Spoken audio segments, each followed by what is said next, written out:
पहले टप्पू सेना करते हैं गरबा की प्रैक्टिस, फिर नए बच्चे करते हैं जेठालाल पर प्रैंक। उसके बाद वही बच्चे भेड़े के घर जाकर उसका इंटरव्यू लेते हैं और अंत में भेड़े के सामने आई नई मुसीबत। कैसे सोनू के कमरे की खराब हालत देखकर भेड़े मिशन कलर शुरू करने का ऐलान करता है। शुरुआत में टप्पू सेना ट्रेनर को बुलाकर क्लब हाउस में गरबा की प्रैक्टिस कर रही होती है। ट्रेनर बोलती है, तुम लोगों के गरबा के बेसिक स्टेप्स तो बहुत अच्छे हैं, अब मैं तुम्हें गरबा के फेमस स्टेप्स सिखाती हूँ। गोली बोलता है, फ्रेंड्स मुझे थोड़ी भूख लगी है, प्रैक्टिस से पहले थोड़ा नाश्ता हो जाए। ट्रेनर बोलती है, खाना खाकर गरबा की प्रैक्टिस नहीं होती है, पहले हम लोग प्रैक्टिस करते हैं। फिर वो टप्पू सेना को ट्रेंडिंग स्पेशल स्टेप सिखाती है। टप्पू सेना प्रैक्टिस कर रही होती है। ट्रेनर बोलती है, गोगी सबको देखकर अच्छे से प्रैक्टिस करो ना। फिर वो और कुछ नए स्टेप सिखाती है। प्रैक्टिस के दौरान गोगी गलती से भांगड़ा करना शुरू कर देता है। ट्रेनर उसे डांटती है। गोली बोलता है, सोनू तू गरबा में भांगड़ा मिक्स कर रहा है। टप्पू बोलता है, गोगी ठीक से ध्यान दे, नवरात्रि में गरबा और डांडिया में टप्पू सेना के बेस्ट स्टेप्स होने चाहिए। गोली बोलता है, अगर तूने आप गलत स्टेप किया तो मैं तुम्हें अंजलि भाभी के घर जाकर उनके हाथ से करेले का जूस पिलाऊंगा। तभी सोनू को उसकी यूके की दोस्त श्वेता का कॉल आता है। वो नेक्स्ट मंडे वापस मुंबई आ रही होती है। सोनू टप्पू सेना को बताती है, श्वेता मेरी एक फ्रेंड है जो लंदन गई थी 1 साल पहले पढ़ाई करने के लिए, तो वो वापस आ रही है। पिंकू पूछता है, गोली तुझे क्यों इतना इंटरेस्ट है, वो तो उसकी फ्रेंड है। गोगी बोलता है, जब से पोपटलाल अंकल की भविष्यवाणी ने कहा है कि गोली का प्रेम योग होगा, तब से गोली हर लड़की में इंटरेस्ट लेने लगता है। फिर टप्पू और सोनू फिर से प्रैक्टिस करते हैं। सोनू बोलती है, चलो फ्रेंड्स अब मैं निकलती हूँ, नेक्स्ट वीक श्वेता आ रही है, ये मुझे आई को बताना है। गोली बोलता है, मैं भी चलता हूँ। ट्रेनर बोलती है, अभी रुको और गरबा की प्रैक्टिस करो। फिर वो ट्रेनर सबसे अच्छे से गरबा की प्रैक्टिस करवाने लगती है। वीर और बांसुरी बालकनी में खड़े होकर सोसाइटी में देख रहे होते हैं। तभी उन्हें कंपाउंड में सोनू दिखती है। वो सोनू को हाय बोलते हैं। बांसुरी बोलती है, सोनू तुम बहुत सुंदर दिख रही हो। सोनू बोलती है, थैंक यू। वीर बोलता है, सोनू दीदी आप एकदम प्रिंसेस जैसी लग रही हो। सोनू बोलती है, तुम दोनों मुझे पोपट समझ रहे हो, दोनों मिलकर मेरी खिंचाई कर रहे हो। तभी जेठालाल दुकान जाने के लिए निकलता है। जेठालाल मन में सोच रहा होता है, आजकल बबीता जी के बालकनी में दर्शन नहीं हो रहे हैं। तभी बबीता जी पौधों को पानी डालने के लिए बालकनी में आती हैं। जेठालाल दौड़ के उनसे गुड मॉर्निंग बोलने जाता है।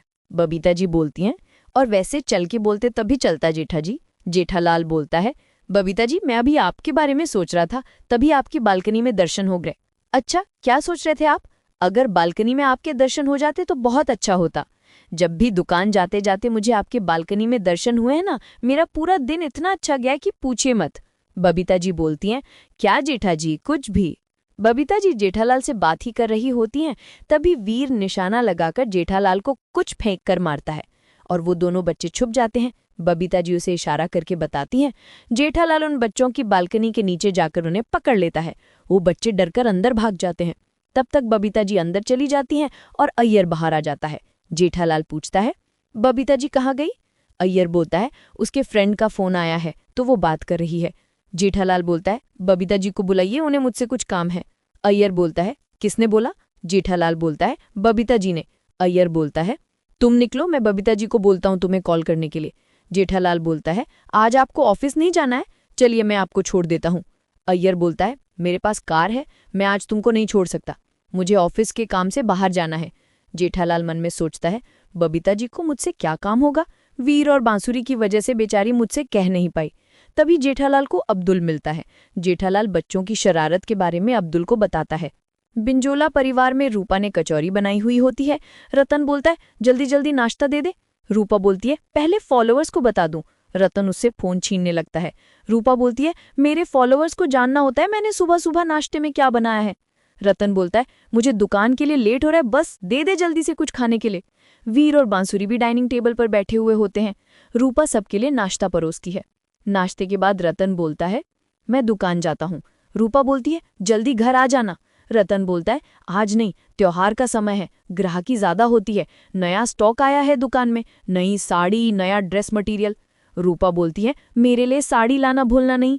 बच्चों से बोलती है, हमें अभी भिड़े जी के घर पर जाना है, मुझे माधवी भाभी से आचार पापड़ लेने हैं और तुम्हारे ट्यूशन की भी बात करनी है। माधवी भाभी पापड़ पैक कर रही होती हैं। तभी वहां पे भिड़े आ जाता है और वो माधवी के साथ मजाक करने लगता है। माधवी भाभी बोलती हैं, सोनू ने बताया उसकी फ्रेंड आ रही है श्वेता, यूके से। भिड़े बोलता है, जो पढ़ने गई है वो? माधवी बोलती हैं, इतने सालों बाद मिल रहे हैं तो इतनी खुश है सोनू। भिड़े बोलता है, सोनू खुश है तो मुझे अच्छा ही लगता है। मैं क्या बोलता हूँ, ऐसी खुशी के मौके पर तुम्हारे हाथ की कड़क गर्मा गर्म मसालेदार चाय हो जाए। माधवी भाभी बोलती है, लगा ही था मुझे, और वो चाय लाने जाती है। रूपा बच्चों को समझाती है, भिड़े भाई के घर पर कोई शरारत या मस्ती नहीं करना, वरना तुम्हें शरारती बच्चे समझकर ट्यूशन के लिए मना कर देंगे। बंसुरी बोलती है, हमें पढ़ाई भी करनी है और भिड़े अंकल के पास ट्यूशन में भी जाना है। रूपा बोलती है, वहां जाकर ज्यादा कुछ बोलना मत, जो पूछा जाए बस उसी बात का जवाब देना। भिड़े मस्त माधवी भाभी के हाथ की बनी गर्मा गर्म चाय पी रहा होता है। भिड़े बोलता है, माधवी क्या चाय बनाई है तुमने? माधवी बोलती है, बताइए आज मेरे मसाला चाय को आप कितने मार्क्स देंगे? भिड़े बोलता है, आज तुम्हारी इस मसाला चाय को मिलते हैं 100 आउट ऑफ 100 मार्क्स। ये बातें बच्चे और रूपा बाहर से सुन लेते हैं। वीर बोलता है, जब मेरी मम्मी पापा के लिए मस्त चाय बनाती हैं तो पापा दोहा गाकर सुनाते हैं। बंसुरी बोलती हैं, आप भी माधवी आंटी के लिए दोहे गाकर सुनाइए ना। भिड़े बोलता है, मुझे दोहे से ज्यादा पोहे बनाना आसान है, मैं दोहे नहीं बना सकता बेटा। बंसुरी बोलती हैं, अगर आपको दोहे नहीं आते तो आप हमें पढ़ाएंगे कैसे? रूपा बोलती हैं, बच्चों चुप बैठो, बड़ों से ऐसी बात नहीं करते, बड़ों का मान रखना चाहिए। भिड़े बोलता है, शिक्षक को कविताएं ऐसा जरूरी नहीं है बेटा। बंसुरी बोलती है, ठीक है तो आप चाय पर निबंध सुनाइए। भिड़े बोलता है, हाँ निबंध सुना सकता हूँ। रूपा बोलती है, बच्चों भिड़े जी ही तुम्हें सिखाएंगे, तुम्हें भिड़े भाई को कुछ सिखाने की जरूरत नहीं है। भिड़े जी आपको ट्यूशन लेने हैं और जो भी फीस होगी बता दीजिए, और बच्चों को ट्यूशन के लिए कितने बजे भेजना है। बंसुरी बोलती है, हम बताएंगे कि हम कब आ पाएंगे, पहले हम खाना खाएंगे, फिर हम आराम करेंगे, फिर हम टीवी देखेंगे, फिर हम खेलेंगे, उसके बाद हम 5 से 6 के बीच में फ्री होंगे, तब हम आ सकते हैं। भिड़े बोलता है, अच्छा तुम लोग ही तय करोगे कब आना है? रूपा बोलती है, क्यों, कब से भिड़े भाई को तंग कर रहे हो, आप लोगों के सर है ना, आप बता देना कितने बजे ट्यूशन भेजना है इनको। भिड़े बोलता है, देखिए अब मेरे जो ट्यूशन चालू है उसमें देखकर मैं आपको बता देता हूँ कि कौन सा टाइम एडजस्ट हो सकता है। रूपा बोलती है, माधवी भाभी मुझे अचार पापड़ चाहिए थे। माधवी भाभी अचार पापड़ की थैली लाकर देती है और बोलती है, इसमें हर प्रकार के अचार पापड़ हैं, आप टेस्ट कीजिए और बताइए आपको कौन सा अच्छा लगा। रूपा पूछती है, इसके कितने पैसे हुए? नहीं नहीं इसके कोई पैसे नहीं है, पहली बार दे रही हूँ ना मैं आपको। नहीं नहीं ऐसा थोड़ी होगा, पैसे तो लेने ही पड़ेंगे। माधवी भाभी बोलती है, रूपा जी ये मैं आपको सैंपल की तरह दे रही हूँ, आप ऑर्डर देंगी तो मैं उसका पक्का पैसा लूंगी। फिर रूपा बच्चों को लेकर वहां से निकल जाती है। तभी सोनू टेंशन में रूम से बाहर आती है और बोलती है, सॉरी बाबा बहुत बड़ी प्रॉब्लम हो गई है। भिड़े पूछता है, सोनू क्या हुआ है? वो दोनों को लेकर रूम में चली जाती है। अगले एपिसोड के प्रोमो में दिखाया जाता है कि सोनू के रूम में बहुत ज्यादा कलर खराब हुआ होता है और हर तरफ से पोपड़े निकले हुए होते हैं। माधवी बोलती हैं, हमें जल्दी से रूम का कुछ करना पड़ेगा।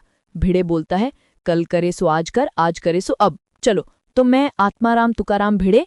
माधवी भाभी बोलती हैं, आप नॉर्मल बात कीजिए चलेगा। भिड़े बोलता है, मैं यही कहना चाह रहा था सोनू कि रूम के कलर का काम हम लोग आज से बल्कि अभी से शुरू करेंगे। सोनू तुम्हारा ये रूम अगले 4 दिन में नए रंगों से चमक जाएगा, चलते हैं, बोलकर वहां से निकल जाता है। माधवी बोलती है, चलते हैं बोलकर खुद ही चले गए। सोनू बोलती है, लेकिन ये गए कहाँ है? माधवी बोलती है, अब उन्होंने कलर का काम ले लिया ना, वो रुकेंगे नहीं। प्लीज़ इस वीडियो को लाइक कीजिए ताकि इस वीडियो की रीच बढ़े और मैं आपके लिए ऐसे मज़ेदार वीडियो रोज़ बना सकूं। Thank you.